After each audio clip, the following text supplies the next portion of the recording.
So coming near the end, I mixed up a couple of shadow mixers, one warmer than the other. So there's the warmer one, and this is the cooler one. Need to be quite strong, these mixtures. Alright, let's just bang this in. I'm going to bring a shadow. I was going to do the whole building, but actually thinking about it, I'm going to slightly change the plan because I think it's going to have more impact if I do it in a slightly different way. And that's to bring it in here and down there. So the edge would be kind of like there. So it still throws this character up. And that this kind of shadows coming across from buildings that you can't actually see. The key with these shadows is to get them in without any kind of fuss and not to go back on them. Once we pop them in, just kind of leave them without messing around too much.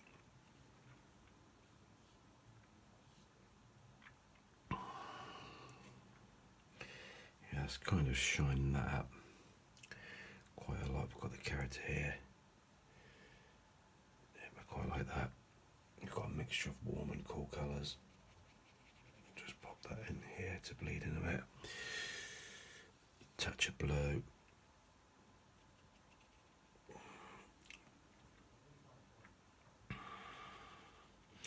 Just to mix it up a bit, really. You don't really want to go back into these shadows too much.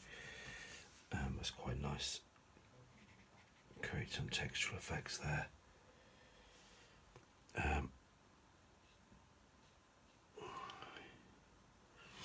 You've got this whole idea of this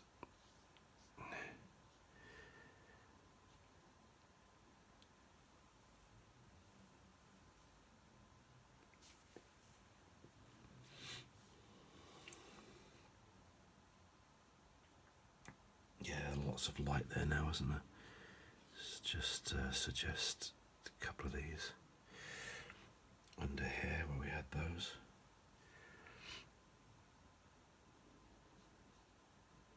There's all kinds of rendering in Venice which we can kind of suggest.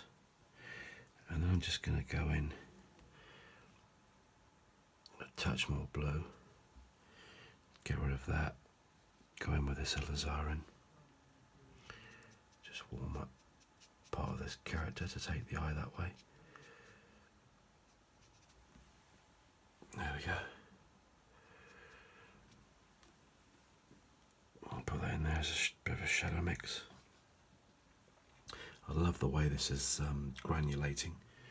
That's going to be a really, really nice effect. And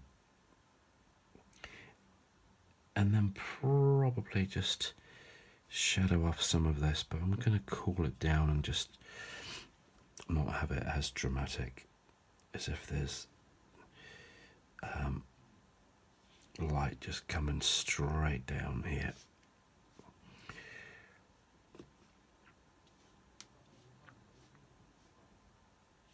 So obviously we have to be kind of sculpt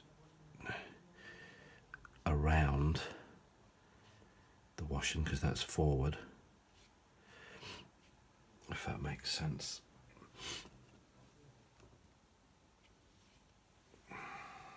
That's quite nice. Could be a building in there that we can't see that's given that shadow. That bit doesn't work. Just there, I need to be careful of that. That's the edge of the building. Yeah, that's quite dramatic. And now because we've put these shadows in and they're looking quite good, I just need to define this one down here a bit darker in tone. So we'll just come in a bit stronger on that one. Still trying to keep the opacity. That works better. So there's lots of light pinging in here now, which is great. Just pop in some of this shadow colour in here, just to help out a little bit. Some of these. Scratch scratching a couple of bits and bobs in here.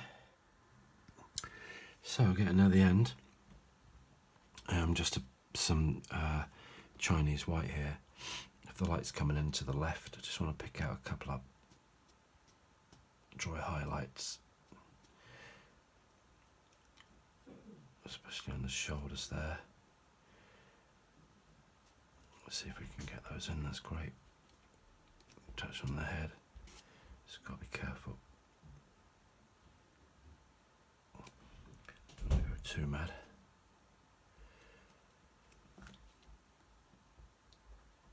Just have to kind of get a blob. I said I was going to do it with a big brush. I normally do this with a much smaller brush. So it's proven quite tricky, but we'll persevere.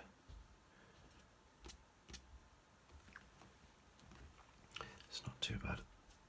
Let's just touch a bit of that. Grab that. In on the leg. Coming down, that's better. It's just creating a few little highlights just to get the eye to go here, really.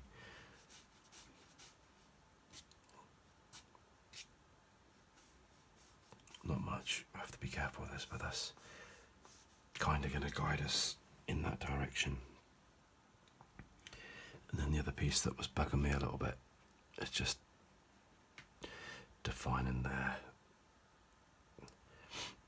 And of course, the washing line. Let's pop in some white for the washing line.